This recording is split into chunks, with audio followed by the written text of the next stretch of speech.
ఒక ఆర్డినెన్స్ ఆ 5 గ్రామాల పాలిట శాపంగా మారింది. 18,000 మంది ప్రజల జీవితాలను తలకిందులు చేసేసింది. తెలుగు రాష్ట్రాల మధ్య అడ్డగీతతో విలీన గ్రామ పంచాయతీల 9 ఏళ్ల వనవాసానికి సాక్ష్యంగా నిలుస్తోంది. వారు పుట్టి పెరిగిన ప్రాంతాలకే వారిని పరాయి వారిగా ముద్ర వేసిందని ఆయా ప్రాంతాల ప్రజలు ఆవేదన చెందుతున్నారు.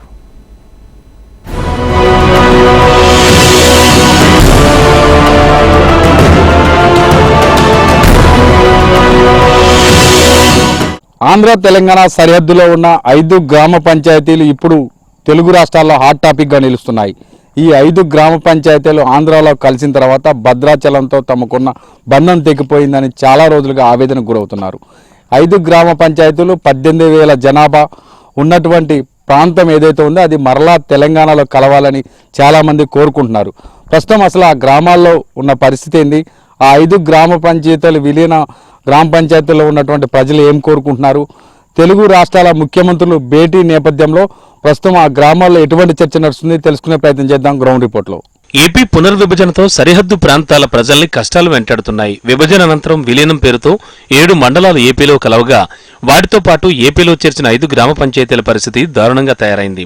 అభివృద్ధి పనులు లేవు, ఉద్యోగాలు ఉపాధికి అవకాశాలు లేవు, ఎటు తిరిగినా చీకట్లు అలుముకుని నానా అవస్థలు పడుతున్నారు. భద్రాచలం సరిహద్దునే ఉన్నటువంటి 5 గ్రామ పంచాయతీలు ఏవన్నో విలీన గ్రామ పంచాయతీల ప్రజలు అవస్థలు వర్ణాతీతంగా ఉన్నాయి. వాళ్ళు ఎన్నో ఏళ్లుగా భద్రాచలంతో కలిసి ఉంటున్నారు. వీళ్ళంతా కూడా ఆంధ్రాలో ఉండటం వల్ల సొంత ఊర్లో ఉన్నా కూడా పరాయివారిలా మారామని ఆవేదన వ్యక్తం చేస్తున్నారు. ముఖ్యంగా వైద్య, విద్య, అలాగే అగ్రికల్చర్కి సంబంధించి కూడా అనేక సమస్యలు తలెత్తున్నాయి. జిల్లా కేంద్రానికి వెళ్ళాలంటే కూడా పాడేరు వరకు వెళ్ళాలంటే చాలా దూరం అవుతుంది. అలాగే డివిజన్ కార్యాలయానికి వెళ్ళాలి కూడా చాలా ఇబ్బందులు ఎదురవుతున్నాయని నిరుపేదలు కూడా ఆందోళన వ్యక్తం చేస్తున్నారు.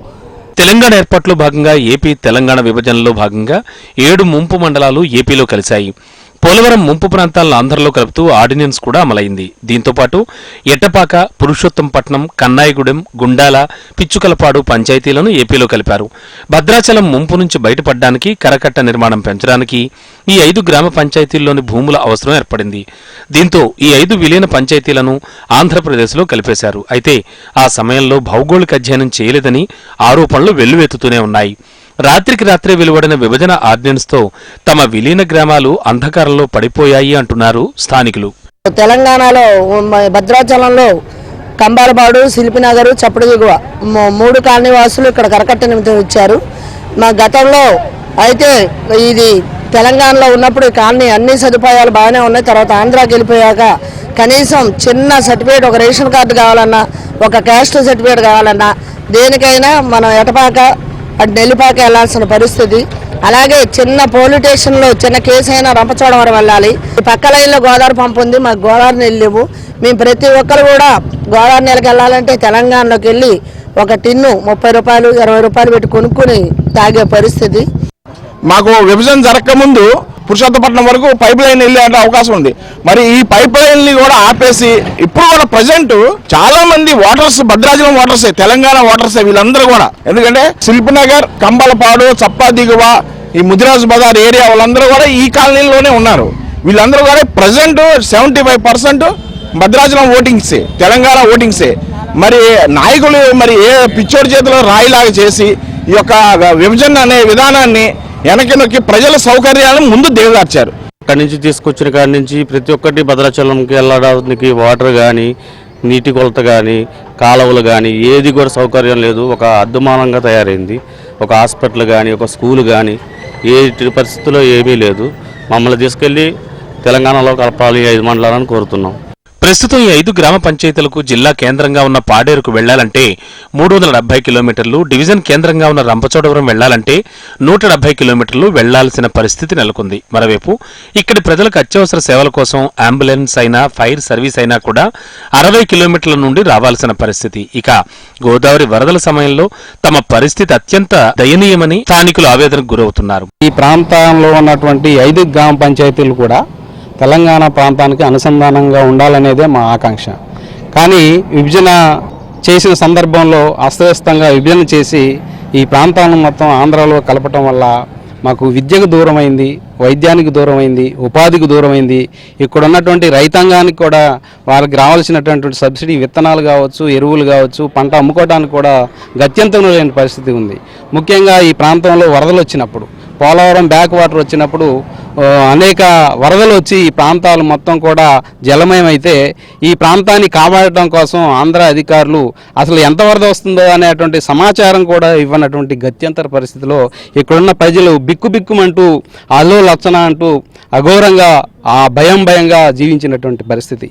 10 సంవత్సరాల నుంచి కూడా మేము మా 5 గ్రామ పంచాయతీలు తెలంగాణలో కలపాలని అనేక సందర్భాల్లో ఉద్యమాలు చేశాం. గతంలో వివిధ రాష్ట్రాల మంత్రులను కలిసాం, కేంద్ర మంత్రులను కలిసాం, వివిధ ఎమ్మెల్యేలను కలిసాం, ప్రజాపతిని కూడా కలిసాం, గవర్నర్ మేడాన్ని కలిసాం. 5 పంచాయతీల నుంచి రాష్ట్రపతి గారి వరకు కూడా వెళ్ళాం. కానీ ఇప్పుడు 2 రాష్ట్రాలు ముఖ్యమంత్రులు భేటీ అవుతున్న సందర్భంగా ఎన్నో ఏళ్ల నుంచి ఇక్కడ పడుతున్న కష్టాలను స్వయంగా మేము అంతకుముందు ఉద్యమం రూపంలో తెలియజేసాం. ఇక్కడ 10వ తరగతి చదువుకుంటే 5 గ్రామ పంచాయతీల్లో నెక్స్ట్ ఇంటర్మీడియట్ చదువుకోవాలంటే 70 కిలోమీటర్లు వెళ్ళాలి, లేదంటే 200 కిలోమీటర్లు వెళ్ళాలి రాజమండ్రి వెళ్ళాలంటే. ఎవరికి తెలియని పరిస్థితి రోడ్డు. అలా చాలామంది విద్యార్థులు కూడా చాలామంది చదువులు ఆపు చేసుకుని ఉన్నారు. అదేవిధంగా వైద్యపరంగా చూస్తే ఏదైనా హాస్పిటల్ వస్తే మా 5 గ్రామ పంచాయతీలకి ఏరియా హాస్పిటల్ లేదు. ఏరియా హాస్పిటల్కి వెళ్ళాలంటే చింతూరు వెళ్ళాలి 70 కిలోమీటర్లు. మేము అదే తెలంగాణలో కలిస్తే ఏరియా హాస్పిటల్ 9 కిలోమీటర్లు, 1 కిలోమీటర్ నుంచి 9 కిలోమీటర్ల దూరంలో ఉంది. అదేవిధంగా ఇటువంటి సమస్యలు అనేకంగా ఉన్నాయి.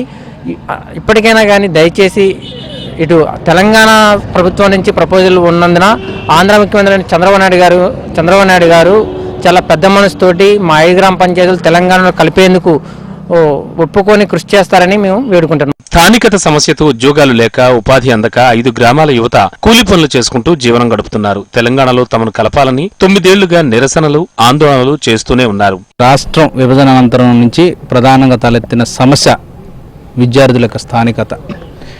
ముఖ్యంగా అప్పటికి డిగ్రీ కానీ లేకపోతే కంప్లీట్ చేసిన వాళ్ళు, పూర్తి చేసి ఉన్నారు వారందరూ ఆంధ్రప్రదేశ్లో, నవ్యాంధ్రప్రదేశ్లో ఉద్యోగాలకు కానీ లేకపోతే తెలంగాణలో కానీ అప్లై చేసుకున్నారు. వీళ్ళంతా తెలంగాణ ప్రాంతంలో చదువుకుని ఆంధ్రాలో స్థానికత పొంది ఉన్నారు. ఈ స్థానికత విషయం జటిలంగా మారిన తరుణంలో చాలామంది ఉద్యోగాలు కోల్పోవాల్సి వచ్చింది. కనీసం ఇది ఎర్రపాక మండల కేంద్రం అండి, ఇక్కడ కనీసం ఒక కమ్యూనిటీ హెల్త్ సెంటర్ కూడా లేదు 10 సంవత్సరాల నుంచి. అంటే ఈ 10 సంవత్సరాల్లో పాలన కొనసాగించిన వాళ్ళు కూడా ఇక్కడ కమ్యూనిటీ హెల్త్ సెంటర్ ఎటపాక మండల కేంద్రంలో ఇంతవరకు ఏర్పాటు చేయలేదు. ఇంత దారుణమైనటువంటి పరిస్థితి.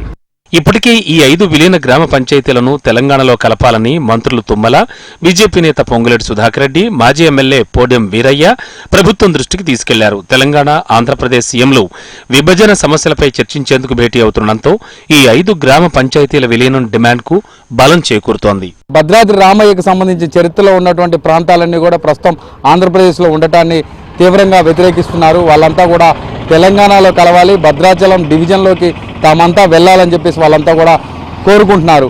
మహిళలు కావచ్చు, వృద్ధులు కావచ్చు, ప్రస్తుతం చదువుకున్నటువంటి యువత కావచ్చు, వాళ్ళకి చాలా సమస్యలు తలెత్తుతున్నాయి. ఇటు 2 జిల్లాల పరిధిలోకి తీసుకెళ్లారు. ఏ జిల్లా అనేది తమకు కూడా క్లారిటీ రావట్లేదు.